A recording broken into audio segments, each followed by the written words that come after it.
Honestly, we do. Okay, you guys. So you guys ready for the big question? Who's ready for girl chat? Hear that? Okay, so it's fair to say everyone has goals, whether they're personal or career-driven, but sometimes when you get into a relationship, your goals get put on hold or end up falling to the wayside.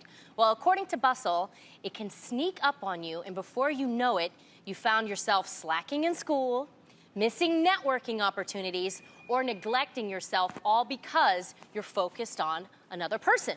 So ladies, while being in love can be great, could it also end up being detrimental to your hopes and to your dreams?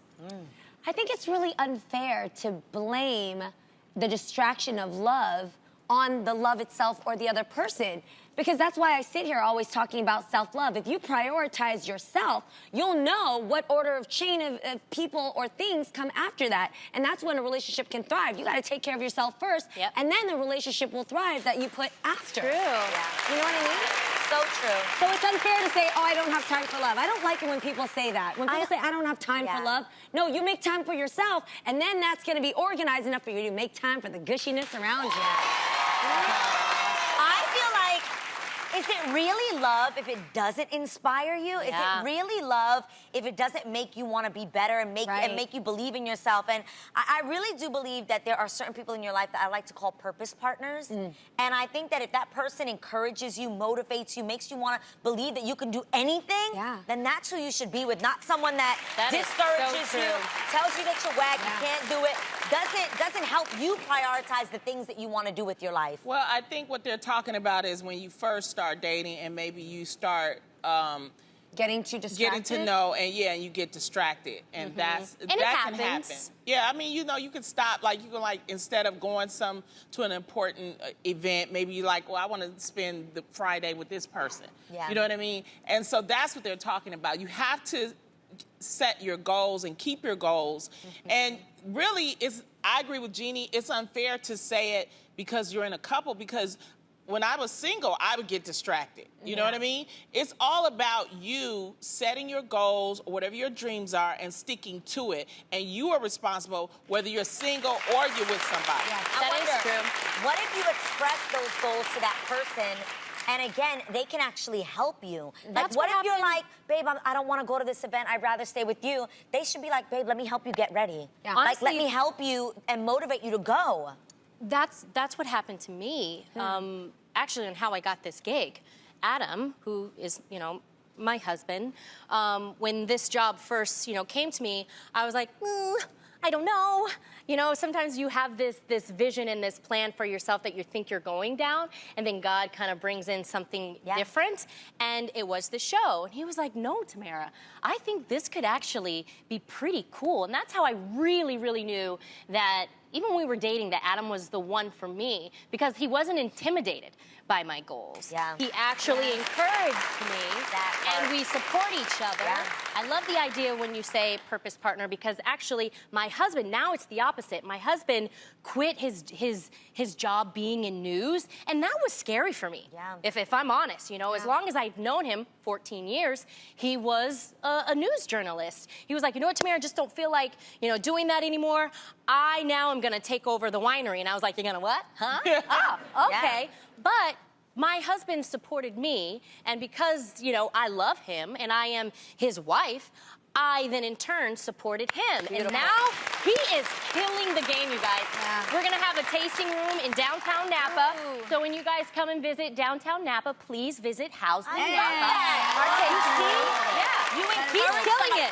This person should propel you. Yes. Yeah, I mean, we say that, but you can start dating somebody and then they're like, they want to get to know you, so they want to spend time with you. Or you may find out that they're a selfish person, things like that. I mean, that's just realistic. Yes. So then you're being put in a position of, well, do I want this relationship or do I need to do this over here? And I feel like if that's the case, then they're not for you. Right. But you also have to be mature enough to know how to compartmentalize the things that are important to you. Like if you're following a job or a goal, or you have your own vision, you got to remember to do you first, because that's what attracted them in the first place. Right. There's a time for that, and then there's a time for love. But do you first, and then make time for that later. Absolutely. And I do say there's one really important question that I ask myself now that helps me to answer whether or not that person is someone that I should be with in my life. And that is does that person give you weight or wings? Ooh, right. Meaning, Great when you're question. with them, do you feel like you're getting air? Do you feel like you're making progress? Do you feel like you're getting closer to those dreams and making some movement together?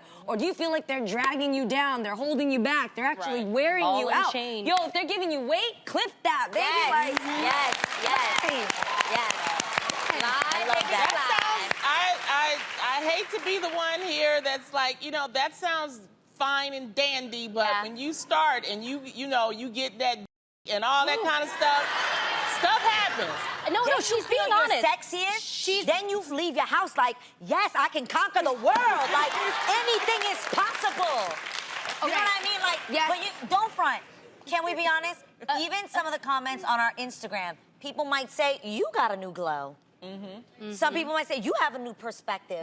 Again, good But what I'm love saying has is, good fruit. your life does change when you go from Yes. single to being with 100%. somebody. So you do have to prioritize. 100%. You're Yes. gonna have to let some things go, and For that's sure. just being realistic. For You can't sure. be at everything. You can't do everything. So you do have to say, okay, what's more important? Yeah. Is it this relationship or is it this Yeah, event? and you don't gotta be at everything. That's something else you gotta learn. Right. Yes. In life, you don't have to be at everything. Or And with maybe it is better everybody. for you to sit your ass at home sometimes. Okay. yes, yes.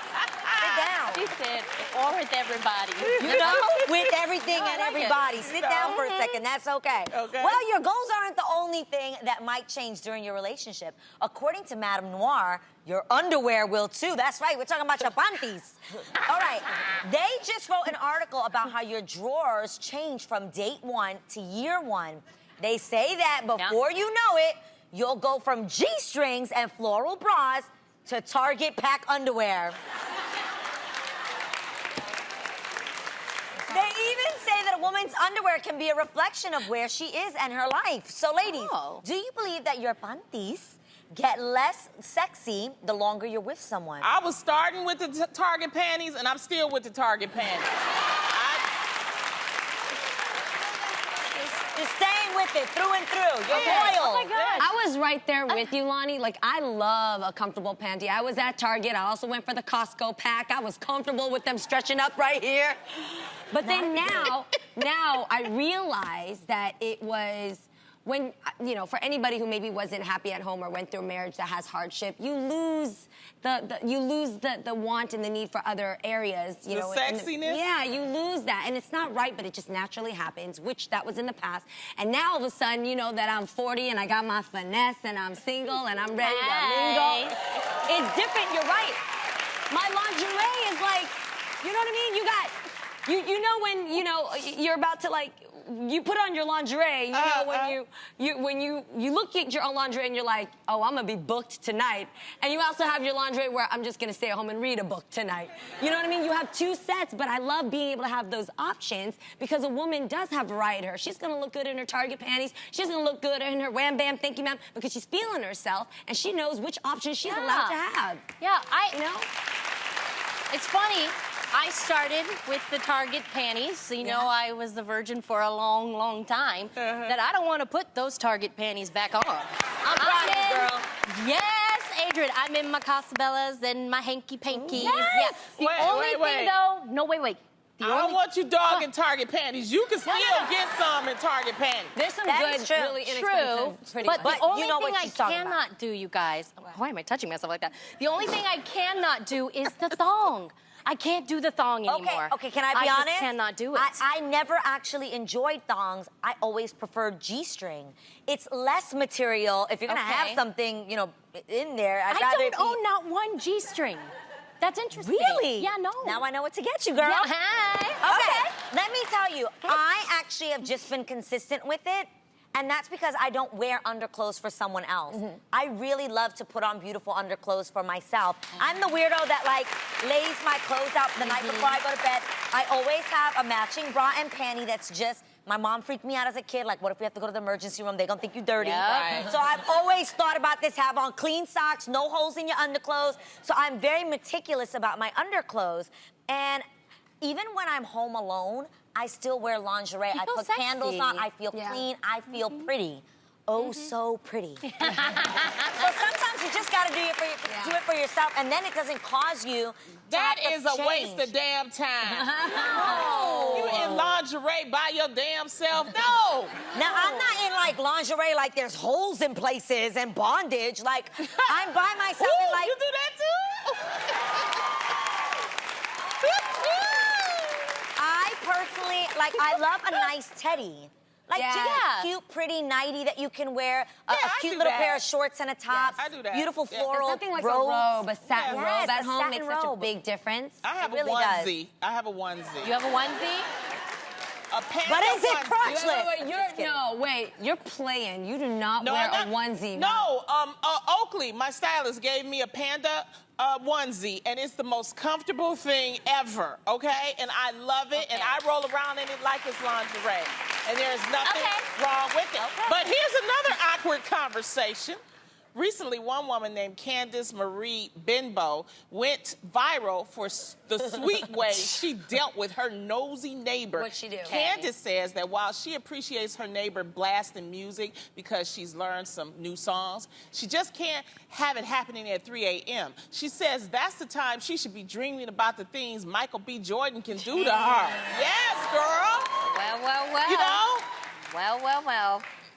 Now, it's a noisy neighbor. You Okay. know? Okay. You know, she's not listening to him playing Maxwell's Ascension. Okay. Now, since Candace was up at 3 a.m. because of her neighbor's music, she decided to put it all in a letter, bake him a pound cake, and leave it on his doorstep.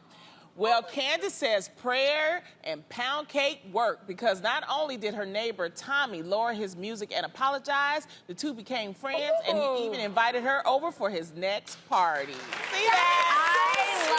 That's great. so much. Don't you like that story, ladies? do. That's a feel good. Sweet. That's how you do it. Sometimes it's nice to just, because a lot of times if people are making, I remember when I was living in my condo one time, I was on the top floor, so I was always, I didn't know. Sometimes you don't know that you're making noise. And my neighbor would always take the broomstick and boom, boom, boom. And I'm like, what is going? And that just felt so, it would scare me, first of all. It would be rude. But I would have liked a pound cake and a letter. And I would have been more conscious. You would have happily walked lighter. Yeah, You would have definitely. happily taken your heels off at the door. Yes, I remember. Did I tell you that time I heard my neighbors doing it? Like we shared a wall. Okay. And I heard You them doing did. it. You Wait, did was tell us their this. bedroom the wall that you were sharing? Yes. Yeah, Oh my it was like God. the bedroom. So you got Okay. that But it was headboard early in the action. morning. So I sent them a letter, but I didn't give them a pound cake. I should have gave them a pound cake. Yeah, you said you Yeah. slipped the letter under their door saying you don't want to hear that. Yeah, but they kept on doing it because I didn't give them a pound cake. That's why. They give Now you know.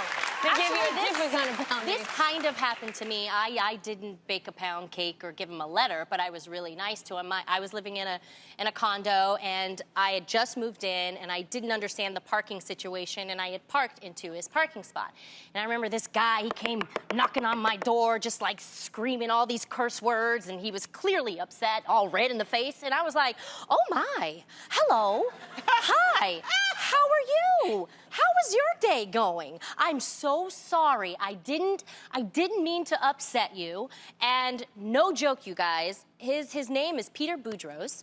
We are now friends, and he works for a department store that actually gave me a really cool deal. So we ended up working together. Wow. So you gotta be careful on who you're mean to, Yeah. and actually, who you're kind to, because you never know, you might end up helping each other in the future. And now we're So friends. he was We've been calm friends. after? He was Yeah, like, I calmed him down because I literally was just like, yo, stop. I didn't do this. Did you on do that? purpose. You said yo, yo, I yo, say yo. You hear Okay. me a lot say that on the All show. right. But yeah, and we're friends. He's not only Yeah. friends with me, he's friends with my husband. That's and great. we've That's been cool. friends for like 6-7 years. It is possible. That's It a is. really smart It's move to nice. make. When you move into your neighborhood, love thy neighbor. It's in the freaking Yeah. Bible. It's real talk. Like, you're gonna live with those people. You never know when you might get locked out of your An house or an emergency. emergency. That's Know your true. neighbors. My neighbor's next door to me and across from me, CJ and I Stefano. love You met them. BJ and Kevin. They're my best friends for life because I came over. I didn't bring a pound cake, but I brought a bottle of wine and we There finished you it go. together.